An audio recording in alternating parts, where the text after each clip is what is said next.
There we go. All right. So our 1 o'clock session is the Tension Files, a 500 linear foot undertaking to restore and describe the University of Iowa's social documents collection with our presenters Jenna Silver-Baustian and Lindsay Moen. So I will turn it over to the two of them for our next presentation. Thanks so much. Can everybody hear me? Are we good to go? Jenna, can you hear me? Yes, I can. Great, thanks so much. Wanted to test that. Well, thanks everyone, and welcome to our presentation, again titled The Tension Files, a 500 linear foot undertaking to restore and describe the University of Iowa's social documents collection. So today's presentation will be given by my colleague Jenna and myself. We are librarians at the University of Iowa, Special Collections, and University of Archives. So a bit about us before we get started. Jenna Silver-Baustian recently became our full-time permanent processing coordinator archivist after previously serving as staff as a temporary processing librarian. Jenna is the primary staff member in charge of the department's manuscript collections, data and collection space management, and archive space, and the majority of processing efforts. Jenna was previously a graduate student employee in the department since 2016. Thank you, Lindsay. A little bit about Lindsay. Lindsay Moen is the department's public service librarian and is in charge of all reference and reading room efforts. She supervises the department's students, the employees, co-managing the department's instruction program, and doing a lot of other duties as assigned, such as managing the department's monograph, physical organization, and exhibit coordination. Lindsay has worked in special collections in various roles for almost 11 years. Today, the two of us will present on how we co-led this large-scale collection management and description project of over 500 linear feet of materials. So before we begin our formal presentation, we want to take a moment to acknowledge the land upon which the University of Iowa and libraries were built. The following is the University of Iowa's acknowledgement of land and sovereignty, and the listed tribal nations on this slide represent the traditional stewards of the land that we stand on today. As an academic institution, it is our responsibility to acknowledge the sovereignty and traditional territories of these tribal nations, and the treaties that were used to remove these tribal nations, and the histories of dispossession that allowed for the growth of this institution since 1847. Consistent with the university's commitment to diversity, equity, and inclusion, understanding the historical and current experiences of Native peoples will help inform the work we do, collectively as a university to engage in building relationships through academic scholarship, collaborative partnerships, community service, enrollment and retention efforts acknowledging our past, our present, and our future Native nations. We also want to take this time to acknowledge that we will be talking about a collection today that if you were to look through the physical materials, they may contain offensive stereotypes, visuals, or language.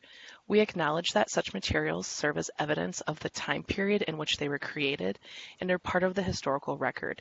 These items do not represent the views of the library or the institution. So without further ado, let's go ahead and dig in.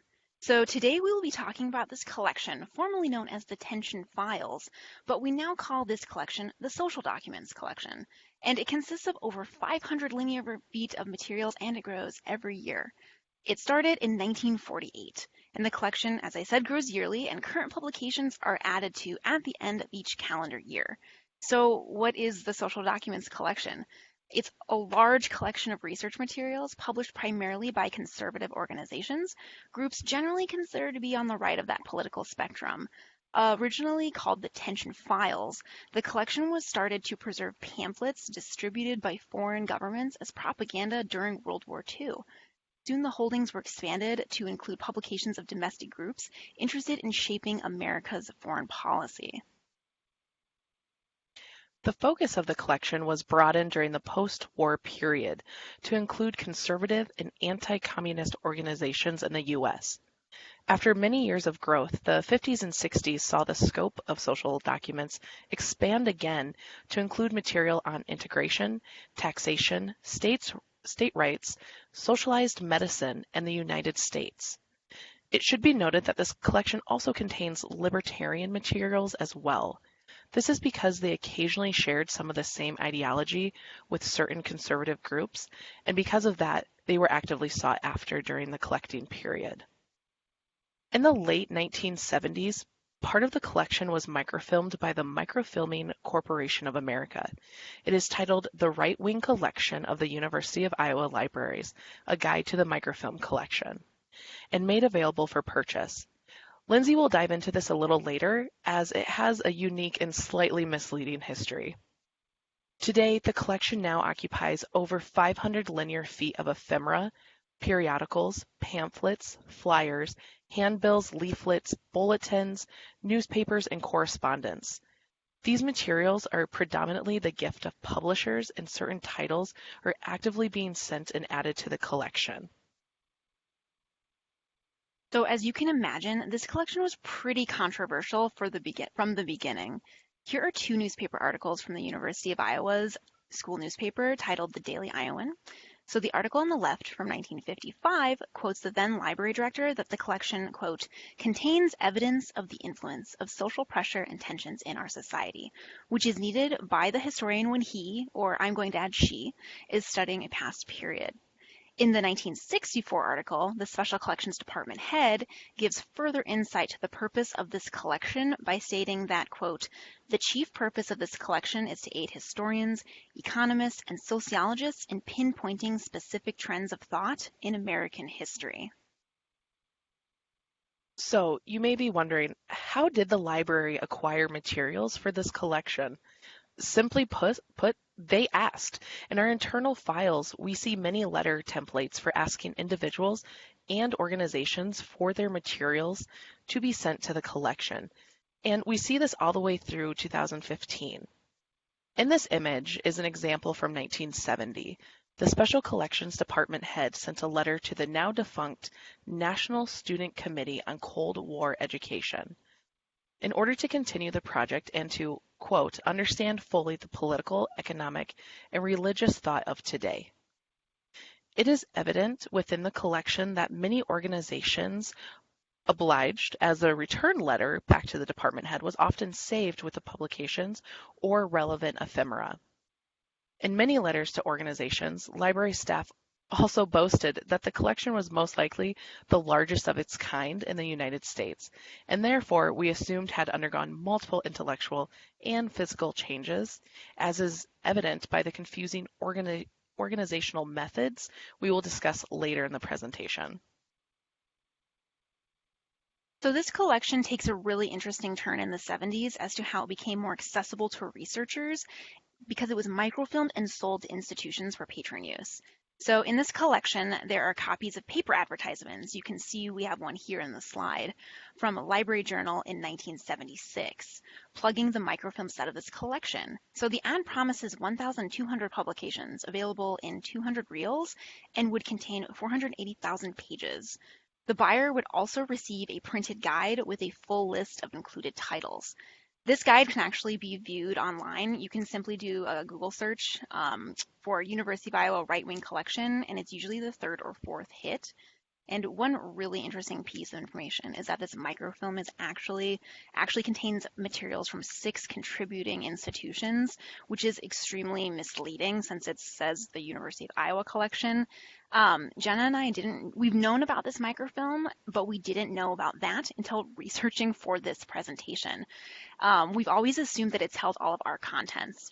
But if you look into the preface of this guide, it tells you that there were other contributing institutions. But the thing is that there's no way to distinguish which title came from which institution. So it's not the best collection guide for us to use today.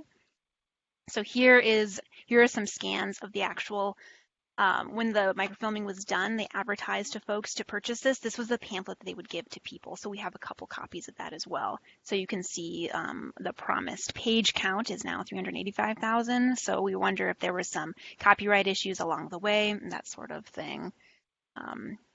So we won't dig too much into this, but just more of it's of interest. Here's a screen grab from the Scan Microfilm Guide as an example of how much detail they truly captured. So we've got the real publication title, all of the specific issues for each title, a description of the publication to assist the researcher, that sort of thing. So again, we don't really use this today to assist us in physically locating the materials, as you will learn a lot more about why. And as we said, it's not an accurate listing of our holdings anyway, but it's definitely a really interesting tidbit to this collection's unique history. So if in 1978 we already have 1,200 titles and it has never stopped growing, you can imagine that managing the physical growth of this collection has been quite the challenge. It's evident to us as we research this collection by the many changes we've seen in the physical organization and also the intellectual organization. The collection was originally kept in filing cabinets, and each title had its own file or folder. Over time, this was obviously not sustainable, with new issues coming in monthly, and sometimes even more often than that. Special collections staff therefore started using Hollinger boxes to store some of the more lengthy titles. However, they still kept materials in the filing cabinets, so there's a separation between some issues and just an overall separation of materials. The department would keep location codes for each title, which are listed here on the slide.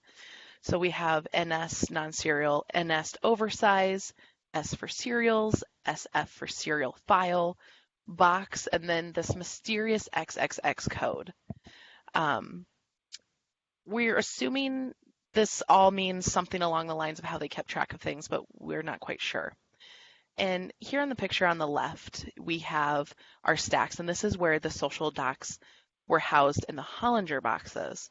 On the right, we have an image of the filing cabinets where the social docs were housed. So you can see that separation and how complicated it was to try to fuse these together. And we're kind of going to dig into that now. So the process for adding new materials to this collection was done all the way up until 2015. It stopped, simply speaking, when my job title changed in 2015. It was then my duty to supervise the students and assign the social docs processing task to a new student. When I was evaluating the process and kind of getting more comfortable with it, it really didn't make sense to me at all. I was used to more of a structured finding aid and more of kind of a structured collection processing process. And so to be blunt, I just sort of temporarily stopped it, figured I'd revisit it in the future, and I purposely let the materials to kind of pile up and thought, well, this is for another day. But to kind of explain the process, what was done was to use these intake cards to internally keep track of the specific materials in the holdings. They're very old cards, so it was clearly done before computers were regularly used in the department, and my recent predecessors just kept doing it because that's what was always done. So along with the intake cards, they would stamp each item with the date of intake, which proved to later become a huge problem for processing the collection when we weren't sure what the intake date was or the item's date. The stamp appearance and placement changed over the years, so it wasn't always easy. And other known issues with this intake process is that it would tell students to not worry about like how they filled the boxes. So sometimes they would go front to back, others back to front, and they also would get rid of ephemera, letters from the organizations asking for money and other things of interest that we would definitely keep today, as that paints a pretty interesting picture of that group. So a lot of this information was also sort of kept in an Excel document that was used internally a little bit later when computers were probably more commonplace. That would sort of help staff locate the physical item. But this didn't really happen very often, mainly because the patrons, to our knowledge, only had that microfilm list that I talked about. So they either found that list online or maybe they had a physical copy in their institution. But either way, it was extremely difficult for staff to find things in this collection. So more or less, it was a hidden collection. So here's an example of one of those cards where they would just kind of check off each month as they would get it. But again, sometimes you would get titles that weren't monthly. So it was kind of misleading. Was there a gap? Did that thing just not really exist? That sort of thing. All right, so have we lost everyone yet? To make this even more confusing, as Lindsay mentioned, there was an old finding aid that we hosted online via our now current program archive space. And even though it was our current system and still is, the format itself was extremely dated. It lacked proper description standards and also did not have some of the more general collection information to help guide patrons and staff in locating materials or really understanding the background of the materials or collection in general. Overall, our finding aid was just as confusing as the multiple different guides that were listed for this collection. And so with that being said, I want to elaborate a little bit on why our finding aid was in the state that it was. Excuse me. The biggest issue was that it did not have everything listed in the first place. This was because over the years we had multiple finding aid systems. We had HTML, Archon, and now ArchiveSpace. The first two programs made it extremely difficult to add materials to the finding aid in a way that made the most sense. And when staff did add in materials or additional titles, they often ended up in the wrong section, either because of system limitations or staff did not know where to put the materials based off of an archaic description method. Stuff either didn't get entered or it was entered incorrectly. The collection lacked physical organization and intellectual organization. So one of the many questions we had when starting this project was, how do we go about organizing this intellectually? Luckily, we have archive space at Iowa in special collections, but entering a collection of this size and complexity using direct entry would take far too long. We had been using the spreadsheet method for a few years now, but never utilized it in this capacity as there is never a need. We mainly would just, have one linear collection, enter it into the spreadsheet and upload it. But we never used it to input hundreds of spreadsheets with different data sets into one finding aid. So of course there are some complexities that I needed to figure out in order to make the workflow as seamless as possible. I used the old spreadsheet to workshop those issues and was able to get a more solidified workflow established. This allowed us to move forward with the project. So due to those archive-based improvements that Jenna just discussed, a new way of describing large collections had become available to us. So as we could really avoid that painstaking process of manually entering each finding aid line directly into ArchiveSpace, which would save an enormous amount of time. Therefore, we began looking at the social docs collection with a new interest, not only because of this new rapid data entry advancement, but also because at that time in 2018, our new offsite storage facility was finally ready to take materials from main library for permanent storage. So the social docs collection was an optimal candidate due to its size and also relatively low use. So also the space that we could gain from moving the social documents collection offsite would be an enormous help with expanding our ever-growing and currently very tight rare books collection. So in order to accomplish this task, we would have to make sure that the collection would adhere to the rules for sending materials to our offsite storage. So this would include being fully described in archive space and to be in standard Hollinger boxes, which currently the collection wasn't Hollinger boxes, but they were very, very old, very, very dirty. Things were just kind of thrown into boxes without folders. And also the collection needed to be barcoded. So we have some work ahead of us. So we kind of touched on a few of the obstacles when we were faced with tackling this project. We mentioned the finding aid with its very sparse data or lack of proper archival descriptions. Here we use DAX, but the collection was also housed poorly due to not being addressed for years, as Lindsay stated. They were often in acidic folders, old boxes that had become damaged over the years, and many lacked proper labels, and our main thing is barcodes now. So it made it just extremely difficult. And another obstacle at the time when discussions started, I was only temporary. My contract was going to be up in the middle of this project. This was going to be a huge obstacle as I was one of the few or only ones with the proper skill set to manage the incoming data, the uploads, and overall finding aid management. Although some of these obstacles had some weight to them, the department needs outweighed the risk. Even with my temporary status, we went ahead with the project as we needed the space for more book growth and a potential renovation. Our offsite location had and has the staff power to ingest the materials and help manage them. And most importantly, we had two staff members, Lindsay and myself, that had enough background and skill set to get this project moving. This was the biggest factor as we could finally end that never-ending cycle of this collection not being understood or managed in the proper ways. So once we had the workflows and ideas of how we wanted to proceed figured out, the plan was pretty simple. Reprocess, folder, box, label, describe, upload into archive space, and move off-site. Each phase of the plan had a well thought out workflow, training system, and checks and balances in place to ensure that all of our bases were covered. Fast forward to where we are in the project currently, everyone involved has become so in tune with what should be expected at each turn that if a mistake was or is made, which we're humans, it's going to happen, someone catches it or caught it before it became too big of a mishap. So who exactly would be involved with this project and who would do what parts? So as is obvious and Jenna just stated, the only librarian staff involved with this project would be Jenna and myself. And for the majority of the project, I would be primarily taking on management and delegation roles concerning the student labor, physical material movement, and Jenna would focus primarily on spreadsheet training, all of the data management, all of the uploading. So we were pretty lucky to have around 5 skilled library students dedicating part of their work time to this project. However, since this project ended up taking a long time, we still had to account for people graduating, leaving, maybe having other things on their plate to take them away from the project, and that constant rehiring and training that I'm sure everybody who's used to working with students is used to. We also had one support staff member help with this project. They had a beginner's knowledge of the collection organization in Excel, and we had them assist with the project due to their available work time and obligation as a department to keep them busy. And so therefore, we also gathered up all of our available undergraduates to help with the processing parties, which were a lot of fun and a huge, huge part of this project's success. And I'll pass the baton on to Jenna to talk about those processing parties.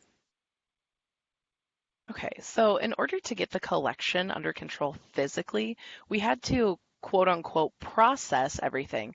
However, processing in this case is a little different than what we're used to the traditional processing being.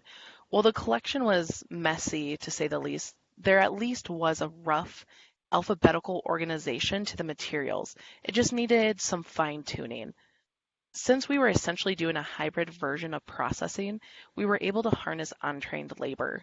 This allowed us to skip in-depth training of processing practices and gather students of all skill levels to help process, folder, and box. The more students we had, the faster we were able to get through the physical components of this project. We had workshopped a few different methods, but finally landed on the processing parties entailing the following. The student would alphabetize the materials and folder them. They would then place the folder on the shelves in place of the boxes. This method allowed folders to grow as various students worked on them and ensured that they would be placed back alphabetically into the boxes. We had one student responsible for boxing to make sure nothing was thrown off. These parties were run by one trusted graduate student that was responsible for scheduling the parties and students on specific days. They were also responsible for organizing the supplies, the space, and boxing the materials. This was an ideal method as it was important to keep this particular role limited to one individual. And here are a few photos of our processing parties. We have a large space in some of our stacks with tables, and everyone was able to kind of like take a box and set up camp and get things organized, and then move them to the shelves, which you see here. So these are where boxes used to sit. And instead of putting them back into the box, they'd be placed here where they could grow, expand, and be reorganized in a much easier fashion. And then finally, this is what I call like the perfect box. It is labeled, it's not understuffed, it's not overstuffed, it's in non-acidic folders and a archival box. And this was our end goal in what now the majority of the collection looks like, or I should say all the collection. So once we had the collection physically organized and boxed, we were able to start data entry. We once again enlisted the help of student workers and one of our support staff. In order to make data entry as streamlined as possible, Lindsay and I worked through what should be captured in the spreadsheet, which you can see here in the slide. We essentially needed a formula to ensure that there was consistency and made it as easy as possible for students to enter. While this helped, everyone still had to go through training with me to understand the nesting schema that the spreadsheets mimic in archive space. The data that we chose to capture in these sheets included the publication title, which is listed under title. In this case, these titles were either the groups that were publishing the materials. We also captured volume and issue if available. We also recorded the date, instant type. In this case, we kept everything as a text and box number. This was the most streamlined way and easiest to manage. This also made it significantly easier to train students on this instead of having all of these exceptions on what to enter. So once the data was entered, I would do a quick formatting or a checkover of them to ensure they were tip-top. I then used the program Oxygen, which we were fortunate to have here, to transform the XML spreadsheet into an EAD. The EAD would then be uploaded into ASpace as a background job. Once in there, I had to save the new finding aid as a temporary resource. Once saved, the main finding aid and the temporary finding aid that had the new data would be merged. I specifically saved the spreadsheets at a temp level in order to integrate and not have to essentially re-upload all of the data in the finding aid over and over again. Because if you were to download this spreadsheet, we're looking at over 200,000 line items so far, and we're still adding to it. So when the two would merge, the temp series would be added at the bottom of the finding aid. From there, we're able to use the enable reorder button or the function in ASpace, and myself or a trained student would then be able to move these titles into the correct alphabetical order. So now you are probably thinking, how on earth was all this managed, and how did they keep track of who was doing what with all of the students, who was doing what title, what box, things like that? So simply put, our workflow has had so many steps that while it might seem overwhelming to hear about and describe, the amount of steps actually proved to be a great system of checks and balances. So before a box would be sent off-site for good, each title in that box would have gone through this elaborate workflow and would give a number of opportunities for Jenna and myself to identify an error. So I would be in charge of assigning titles to a graduate or sometimes trained undergraduate students based on their known skill level. So for example, titles that were more maybe in linear fashion, volume number, over and over and over, would go to an undergraduate or that support staff member. More complex titles that would require perhaps more of individual judgment calls based on the item would go to graduate students, and when time allowed, I would do some of the titles myself. So we kept all this information in a shared Google Doc. We would keep track of every single person working on it, what title was assigned to them, what they were currently doing, what needed to be assigned. So I did an audit early on in the project and literally went through every box and listed every single title that needed to be done. So even if, I was somewhere else, like a student needed more, I could just check the Google Doc, drag and drop, be like, these are your new titles, go to town. And so then when the student would finish a spreadsheet, they would send it to me as that first check. I would update the Google document, and we also kept a master spreadsheet containing all of the collection boxes and titles. And with this information, then Jenna would know that there was a spreadsheet ready to upload. So once she would upload it, then she would change all the documents again to reflect that uploading and that change. So basically there would be these numerous final checks before that box was sent off site, and I would do one final check to say, yes, this box has left the building, it has been sent off site, does it have a title, proper barcode, all of those things. So pretty complex, but it ended up really, really helping us find a lot of those little mistakes. Yeah, and a little bit on that, just even as we're still processing the collection, we're still constantly going back and forth with each other, asking, hey, did this get done? Did this get done? And we have 3 to 4 different documents that we can go back and reference. That way, nothing's being missed. And so it's something that has held in place for the entirety of this collection or project. So even with the most well thought out plans, we always encounter some hurdles. Over the course of this project, we had to address data inconsistencies and problems. Some of the issues lack volume or issued number or really any sort of publication information. And we had to work through how to figure those out and address those different data scenarios. This occurred pretty often in the beginning, but became less of an issue as we all became able to recognize each quote-unquote exception. Another ongoing hurdle was the constant training of students, volunteers, and staff as we gained new individuals. While the training was not intensive, it still was another task that took time away from data entry, which was the priority at the time, and still is. Just this week, on Tuesday, I trained a new student on data entry. There have also been issues with the finding aid in general. ASpace has the function to download the finding aid in PDF form or an EAD form to then transform into an Excel document. However, we have been encountering issues when attempting to download.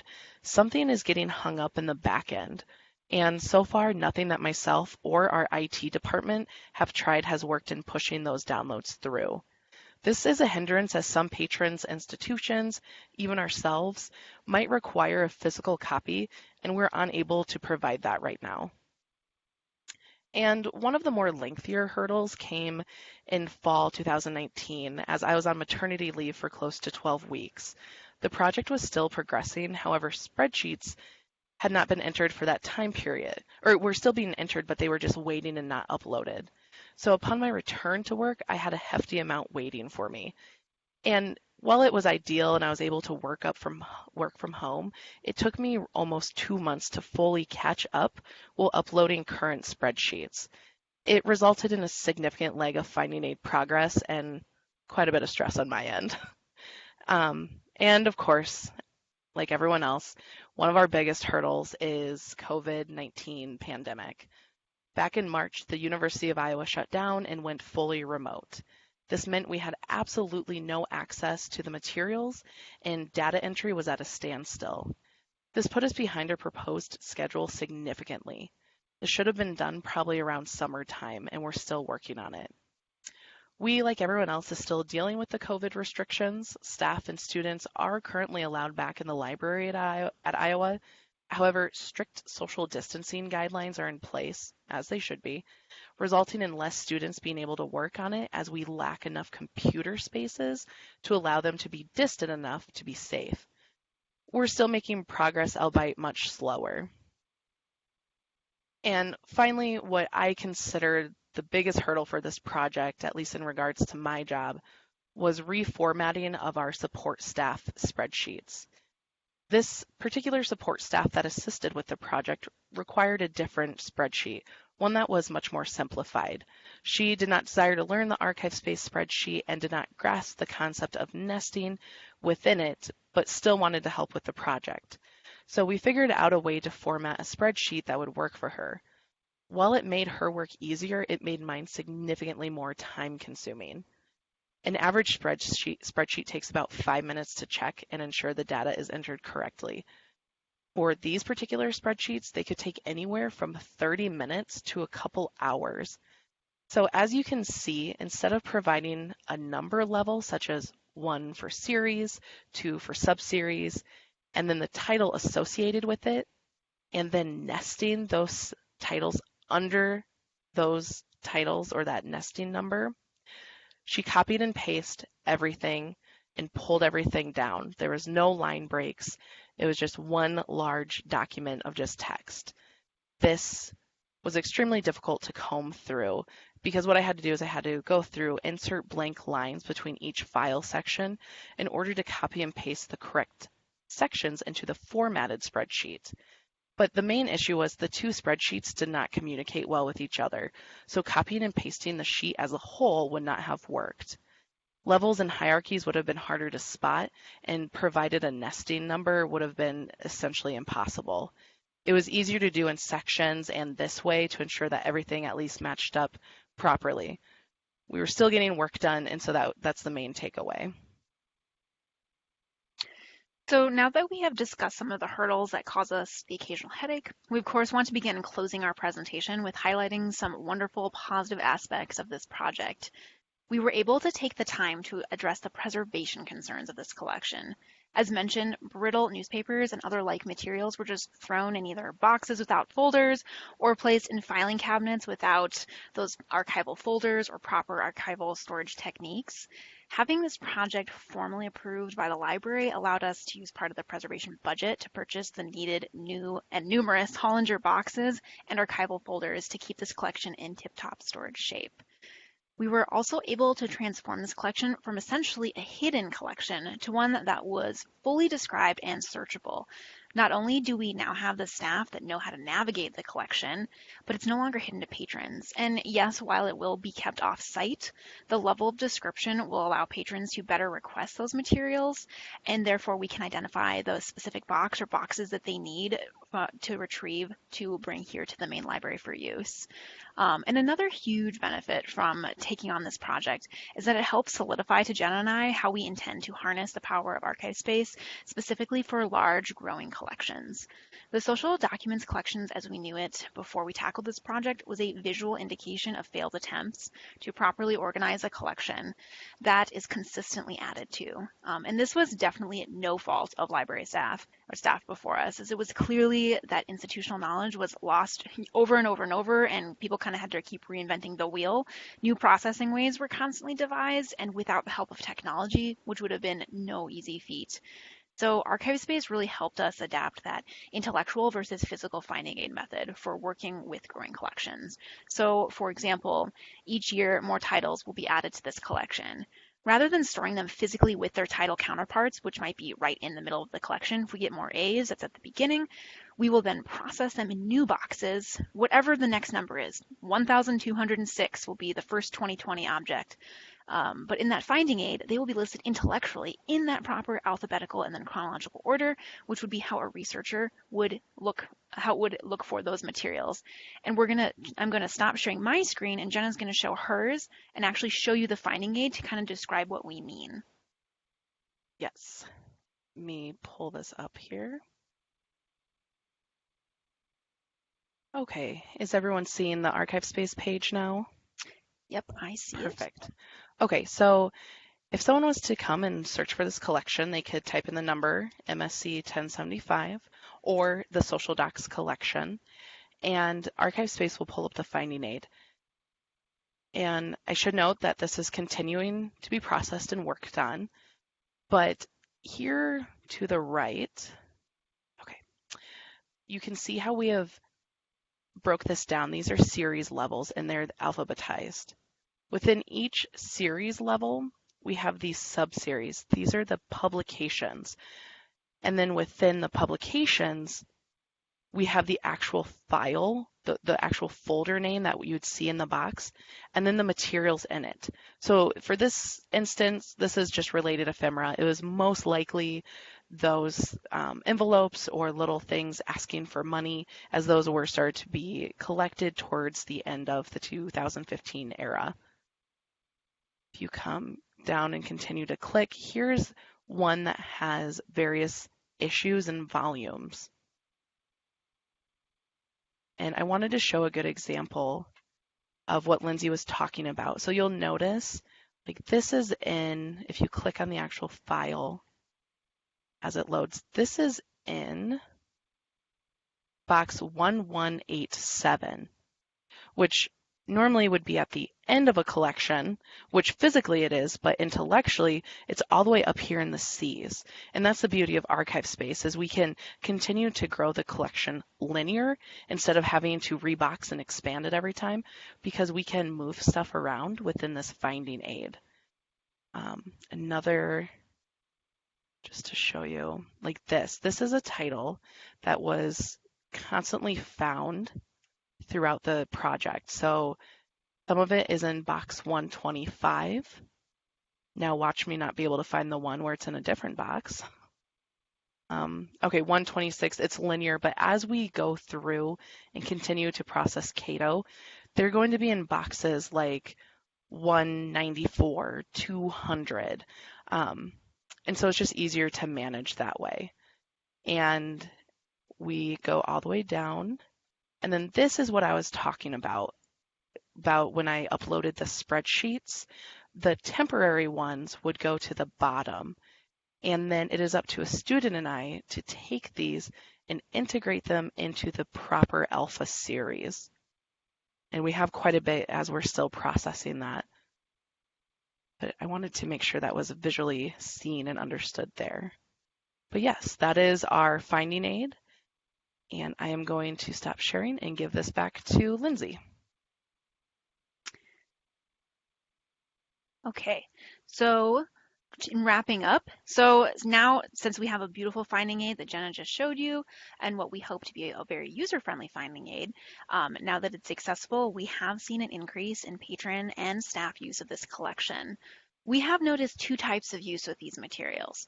Patrons who request items for what they state is academic research to assist those historians, economists, and sociologists in pinpointing those specific trends of thought in American history, just as that previous Special Collections Department head anticipated in that 1960 newspaper article that we shared previously in this presentation. However, having a collection with subject matter that this one does, it also brings in patrons who may not be using these materials for academic study, but rather to justify their personal ideologies. Simply put, members of the organizations who may want to view the history of the group that they are part of have come in to look at these materials. So overall, though, regardless of use, this collection has been able to capture and preserve the controversial past of American social and cultural issues. As of giving this presentation today in October 2020, we have about just 80 boxes left to describe and send off-site, which will bring this collection total to 1,205 Hollinger boxes. As this collection grows by about 6 to 10 Hollinger boxes each year, we can assume this is a collection that Jen and I will definitely revisit yearly, so this set collection will forever be a part of our experience here at the University of Iowa. So thank you so much for listening to our presentation today. Here's a little spooky Halloween themed thing we found in the collection recently, and we welcome any questions you may have. Thank you. Thank you. That was amazing. Thank you both. All right, I am looking through the chat here for questions. People really dug your perfect box of materials. It was truly beautiful. I agree. Okay, Jill noted that your PDF print issue, if you have any ampersands in your finding aid without spaces before or after, that could be your problem. It says at Northwestern, we had to fix numerous ampersands, change them. Ooh, In the chat, they had to change it to in order for PDFs to print, so I don't know if that helps you at all with the issue, but... It might, and I will look into that, and this will be a huge, another undertaking. It sounds pretty tremendous as it is. A very impressive project. Do we have any other questions from our attendees today?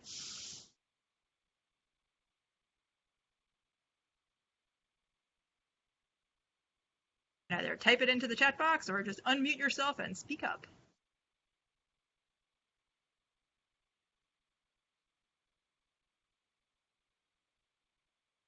I even have a social doc box right here next to me that when I'm not at the conference, I will be working on. So we are really trying to push to finish and get everything just done in the next couple, hopefully next month. Jenna and I only are in the office 2 days a week and we work at home 3 days a week. So that's really slowed us down. But I just noticed in my screen that an actual collection box is gracing us in this presentation. Terrific. Great. Are you adding any born digital materials to this collection? And if so, how are you arranging and describing them? Not currently. Yeah, that's a really good question, though. We are not currently adding them, but if in the future we would, luckily with A-Space, we can upload a born digital item directly to that line item. So let's say we have the Christian Crusader digitized. Every single item that's digitized, we can link it up with that volume and issue. So then they'll see it in the finding aid, and then they can click it, and it will most likely take them to our Iowa Digital Library. So ideally that would be the future as we kind of delve into the digital more.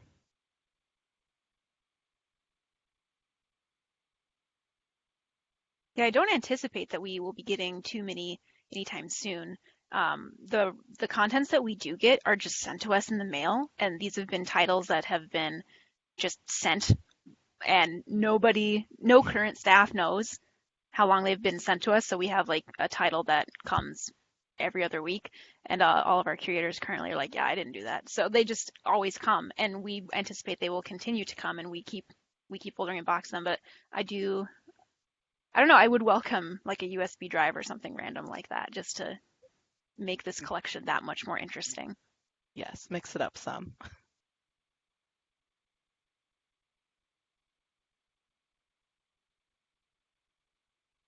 Anybody else? All right, if you think of any questions further on in the day, please just post them to the chat. But for now, I guess we can wrap up this session. Thank you both for this great presentation. Our next presentation begins at 2 o'clock, so in about 15 minutes. We will see everybody's smiling faces back on then. Thank you.